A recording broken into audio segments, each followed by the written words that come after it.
Welcome to the Tech Egg. Don't get scrambled. Enjoy the video. You begin by making the backbone of the dish, the broth. Put chicken pieces, onion, garlic, and ginger into 4 cups water and bring to a low simmer. This gentle heat pulls collagen and flavor without clouding the liquid. Once it barely simmers, skim foam and reduce the heat. Make sure to maintain small bubbles so impurities rise slowly. Add 1 tablespoon soy sauce for umami. You're building depth now. Don't rush to a boil or you'll lose clarity and subtle taste. Once the broth is clear and flavors meld, focus on texture and seasoning. Cook noodles separately for 2-3 minutes so they stay springy. Rinse briefly to stop cooking. Strain the broth and return it to the pot, then taste and adjust. Add 1 tablespoon miso or soy for depth and 1 tsp sesame oil for aroma.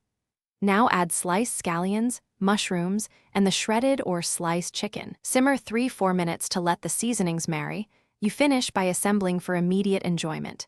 Place the drained noodles into bowls, then ladle the hot broth and chicken over them so the noodles retain texture.